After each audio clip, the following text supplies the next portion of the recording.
அதை கடந்து நகருகின்ற தேவை தமிழ் மக்களிடம் இருக்கிறது. அதை அவர்கள் இந்த 20ஆம் தேதி செய்து காட்ட வேண்டும் என்பதுதான் நாங்கள் சொல்லக்கூடிய செய்தியாக நான் சொல்லலாம். நன்றி. நேரொருவர் இணைந்திருக்கின்றார். நந்தகுமார் அழைப்பில் இருக்கின்றார். வணக்கம் நந்தகுமார். வணக்கம். சொல்லுங்கள் நந்தகுமார். இந்த அமைப்புகள் என்று ஆரம்பிக்கும் போது கவர்ச்சிகரமாக பேசுவதும் பேர்ந்து தன்னிச்சையாக செயற்படுவதும் நாங்கள் புலம்பெயர்ந்த நாடுகளிலே கண்டு கொண்டிருக்கிறோம். உதாரணத்துக்கு கடந்த மாதம் மே மாதம் 2ஆம் தேதி இங்கே ஒரு தேர்தல் நடைபெற்றது. அந்த தேர்தல் மொன்றியல் ஒட்டாவா பகுதிகளில் நடந்த தேர்தலில் தேர்தல் குளறுபடி நடந்ததாக அறிந்தோம். அதனாலே அந்த தேர்தல் மறுமொழிகளும் அறிவிக்கப்படவில்லை. ஆனால் தொடர்ச்சியாக தன்னிச்சையாக அந்த மறுமொழிகள் அறிவிக்கப்பட்டன. ரிசல்ட் அதில் சம்பந்தமாக தேர்தல் ஆணையாளரோ அல்லது அந்த தேர்தல் தொகுதி பணிப்பாளர்களோ எந்த அறிக்கையும் வாக்காளரிடமோ வேட்பாளர்களிடமோ தரவில்லை. தன்னிச்சையாக செயல்பட்டு விட்டார்கள். அப்ப இதே நிலைமை இப்ப இந்த நடக்க போகும் தேர்தலுக்கும் அப்படியான நிலைமை வராது என்பதற்கு உத்தரவாதம் இல்லை. ஏனென்றால் பொது ஊடகங்கள் இருக்கின்றன. அமைப்பு பொதுவாகவே நீங்கள் மேடைகளிலே வந்து முழங்கலாம், அல்லது பத்திரிகைகள் அதுகளில் வந்து தேர்தல் ஆணையாளர் தேர்தல் திணைக்களம் என்பது தனி பொதுவாக செயற்படுகின்ற ஒரு அமைப்பாக இருக்க ஊடகங்கள் போன்று. ஆனால் அவர்கள் யாருமே எந்த வேட்பாளருக்கோ அந்த வாக்காளர்களுக்கோ அந்த அதுக்கான காரணங்களை தடுத்ததுக்கான காரணங்களோ அல்லது வெளியிட்டதுக்கான காரணங்களோ தெரிவிக்கப்படவில்லை. ஆக இப்ப இது எங்கள் மக்கள் மத்தியில் ஒரு விரக்தியை ஏற்படுத்திக்கிறது. அமைப்புகள் அவசியம், தமிழ் மக்களுக்கான ஒரு பொது அமைப்பு அவசியமானது என்பது உண்மை. இதையே நாங்கள் நாடு கடந்த தமிழக அரசாங்கத்திலேயும் எதிர்பார்த்திருந்தோம். உலக சர்வதேச ரீதியில் குறைகள் நடப்பது என்பது தவறில்லை. ஆனால் இந்த குறைகளை ஏற்றுக்கொண்டு இந்த குறைகள் நடந்திருக்கின்றன, இனிவரும் காலங்களில் அது நடக்காது என்பதை உத்தரவாதம் அளிக்க வேண்டியது அந்த தேர்தல் திணைக்களங்களின் பொறுப்பு. ஆகவே இதுக்கான பதிலை இந்த தேர்தல் அதிகாரி வழங்குவார் என்று நம்புகிறேன். பாலன் ரட்னவேல். ஆமாம், நன்றி. நிகழ்ச்சியில் கலந்து கொண்டதுக்கு நந்தகுமார். இது குறித்து பாலன் சொல்லுங்க. அதுக்கான நாங்கள் திட்டங்களை நாங்கள் எடுத்திருக்கின்றோம். இப்போ வாக்களிக்க வரும்போது அவருடைய பெயர்கள் எல்லாம் பதியப்படும். மற்றது அவர்கள் இந்த இப்போ ஒரு போஸ்டல் கோட்ல இருந்து இன்னொரு போஸ்டல் கோடு போவார்கள், ஒரு ரீஜன்ல இருந்து இன்னொரு போஸ்டல் ரீஜனுக்கு போவார்களா இருந்தால் இப்போ ஒரு ரீஜன்ல இருந்து இன்னொரு ரீஜன்ல ஒரு வாக்களிக்க முடியாது. ஒரு போஸ்டல் கோடு ஏரியால இருந்து இன்னொரு போஸ்டல் கோடு போவார்கள் இருந்தால் அவர் அங்கே வாக்களிக்கவில்லை என்று அவர்கள் ஒரு பத்திரத்தில் அவர்களை எழுதி கையெழுத்து பண்ண பிறகுதான் அவர்களை இந்த மற்ற போலிங் பூத்தில் வாக்களிக்க விடுவோம். அதற்கான ஆயத்தங்களை நாங்கள் செய்திருக்கின்றோம். அவருடைய ஒரு இடத்தை ஓட் போட்டு இன்னொரு வந்து ஓட் போட்டு என்ற சந்தர்ப்பத்தை நாங்கள் தவிர்ப்பதற்காக அதற்கான ஆயத்தங்களை செய்திருக்கின்றோம்.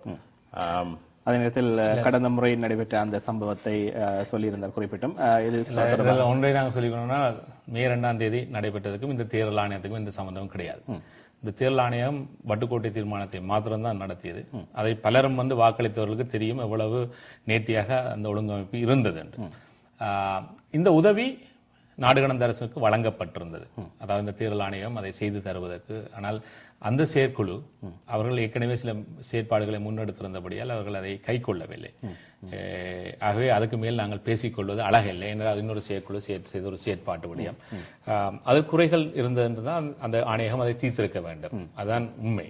ஆனால் நாங்கள் பேசிக்கொள்ளக்கூடியது இந்த விடயத்தை மாத்திரம் தான் பேசிக்கொள்ளலாம். ஆனால் அந்த உறவு சொன்னது போல ஒரு தேர்தலை நடத்துகின்ற பொழுது அல்லது வட்டுக்கோட்டையை நடத்துகின்ற பொழுது ஒரு விடயம் கை கொள்ளப்பட்டதுன்னு சொன்னால் ஒரு கிரெடிபிலிட்டி முக்கியம், ஃபேர்னஸ் முக்கியம். இந்த கிரெடிபிலிட்டி ஃபேர்னஸை நடத்தாமல் ஒரு தேர்தலை எங்களையும் மாற்றுவதற்கு நடத்தக்கூடாது. அதனால் கனடாவில் இறுக்கமான ஒரு செயற்பாடுகள் எல்லாம் நடைபெற்றேன்னு சொன்னால் பதிவுகள் செய்யப்பட்டு ஒழுங்கமைப்பாக அந்த வாக்கு கிளன் நான் வேறதுக்கு முதல் பார்த்தேன் கிளன் மெரி என்று சொல்லி அவர் வந்து president CEO of the Urban Alliance கனடால. அவர் இப்பொழுது வந்து டொரண்டோ சென்டருடைய எம்பிபியா தெரிவு செய்யப்பட்டார். அவர் ஒரு வாக்குச்சாவடிக்கு போயிருந்து அந்த வாக்குச்சாவடியை பார்த்த நான் தமிழர்கள் அல்லாதவர்கள் எல்லாரும் அதை பற்றி எழுதி தந்திருக்கிறார்கள். அதில் கிட்டத்தட்ட அறவாசியை வாசித்தீர்னு சொன்னால் இது ஒரு கனடா எலெக்ஷன் பார்க்க சிறப்பாக நடைபெற்ற எலெக்ஷன் தான் எல்லாரும் வெளியே தந்து வந்தாங்க. ஏன்னு சொன்னால் கனடாவில் நீங்க ஒரு எலெக்ஷனை பார்த்தீங்கன்னு சொன்னா ஒரு பூத்ல வந்து 400 பேரை தான் விடலாம். மேக்சிமம் 400 பேருக்கு மேல ஒரு பூத்துக்கு போயிடாது. அதுல மேக்சிமம் 7 கிளஸ்டர் பூத் சொல்லி அமைப்பார்கள். அந்த 7 கிளஸ்டர் பூத்துக்குள்ள மேக்சிமம் 400 படின்னு பார்த்தா 2800 பேரா. இதுல 50% மக்கள் என்று சொன்னால் 1500 பேர் தான் 1400 தான் வாக்கு அளிப்பார்கள் மேக்சிமம். ஆனால் கடந்த முறை வட்டுக்கோட்டை நடத்துகின்ற பொழுது ஸ்காப்ரோவில் ஒரு தொகுதியில் 6000 மக்கள் வாக்களித்தார்கள். இந்த இடத்துக்கு குளோபல் டிவி போயிருந்தார்கள். அவர்கள் அதை பார்த்து கொண்டிருந்தார்கள் எவ்வளவு வேகமாக அந்த நகர்வு நடைபெற்றுக் கொண்டிருந்தாண்டு. அவை இந்த பூத்ல இருந்த எல்லாருக்கும் இப்பவும் அந்த பயிற்சி நடைபெற்றுக் கொண்டிருக்கார்கள், தேர்தல் ஆணையம் செய்து கொண்டிருக்கார்கள். போன முறை கூட அவர்களுக்கு அந்த பயிற்சி வழங்கப்பட்டு கனவிடயங்களை எழுத்தில் அறிவுறுத்தப்படுத்தப்பட்டிருந்தது. இப்போ ஒரு முதியவர் வருகிறார் ஒரு வாக்களிப்பு நிலையத்துக்கு, ஒரு கற்பணிப்பெண் வருகிறார், ஒரு வலது குறைந்தவர் வருகிறார். இவர்கள் எந்த ஒரு கியூல நிக்க கூடாது, நேரடியாக வாக்களிப்பு நிலையத்துக்கு ஸ்பெஷல் கியூ இப்பொழுது நாங்கள் வாகன திரைப்படத்தில் அவர்கள் எப்பொழுது அவர்களுக்கான ஒரு வாகன திரைப்படம் இருப்பது அவர்கள் வந்து வாக்களித்து விட்டு விரைவாக போயிடணும். இவ்வாறெல்லாம் தீர்மானித்தோம் சொன்னால் நீண்ட கியூக்கள் நிற்கும் சொல்லி. ஆனா என்ன நடந்ததுன்னு சொன்னால் 6000 பேர் அளித்த வாக்களிப்பு நிலையத்தில் கூட ஒரு நிமிஷம் கூட லைன்ல நிக்கல. என்றால் உள்ளே இருந்த ஒரு ஒழுங்கமைப்பு அவ்வளவு சிறப்பாக இருந்தது, வேகமான ஒரு வாக்குப்பதிவு. அப்ப இதைத்தான் பார்த்து போட்டு அவர்கள் சொன்னார்கள் தாங்கள் கனடாவில் கூட இவ்வாறான எலெக்ஷன் ப்ரோசஸ் பார்க்கல. இந்த 48,635 பேர் அதை வாக்களித்தவர்கள், அவர்களுக்கு தெரியும் எவ்வாறு நேர்த்தியாக அந்த வாக்களிப்பு. அவ்வாறான ஒரு செயற்பாடை தான் இந்த முறையும் முன்னெடுக்கிறார்கள். ஆனால் சற்று விரிவாக்கி சில டிபார்ட்மெண்ட்ஸ்ல கூட இலகுவாக மக்கள் கீழே வந்து வாக்களிப்பது. டிபார்ட்மெண்ட்ஸ்ல எல்லாம் கனடா எலெக்ஷன் வைக்கிறது. அதே மாதிரி சற்று சேட்டலைட் பூத்ஸ் மக்களுக்கு இலகுவாக கனதூரம் பயணம் செய்யாமல் என்ற மாதிரி இந்த முறை அந்த ஒருங்கமைக்கிறார்கள். அவர் சொன்னது போல குறைகளை நாங்கள் முதலே எதிர்பார்க்கணும். என்னென்ன குறை வரும் என்று அதுக்கான பரிகாரமும் ஒரு எலெக்ஷன் ப்ரோசஸ்ல இருக்கணும். அதுதான் அந்த பெஸ்ட் ப்ரோசஸ் சொன்னது. அந்த ப்ரோசஸ் இங்கு திருப்பியும் போன முறையிலிருந்து இன்னொரு கட்டம் முன்னேற்றகரமாக சிந்திக்கப்படுகிறது. இன்னும் எவ்வளவு சிறப்பாக இதை செய்ய முடியும் என்று, குறைகள் எவ்வளவுக்கு தவிர்க்க முடியுமோ அவ்வளவுக்கான புதிய வடிவங்கள் கடந்த இதிலும்பாக அறிமுகப்படுத்தப்பட்டது. 2ஆம் தேதி நடைபெற்றதில் இருக்கக்கூடிய குறைபாடுகளுக்கு அந்த தேர்தல் ஆணையம் நிச்சயமாக பதில் சொல்ல வேண்டும். அந்த தேர்தல் அது அவர்கள் சார்பில் நாங்கள் அந்த பதிலை சொல்வது அழகல்ல. என்ன சொன்னால் அதுல என்ன குறைகள் இருந்ததான் கூட குறைகள் இருக்குன்னு சொல்லுவது அது இன்னொரு ப்ரோசஸ், அது இன்னொரு செயற்குழுவினால் நடத்தப்பட்டது.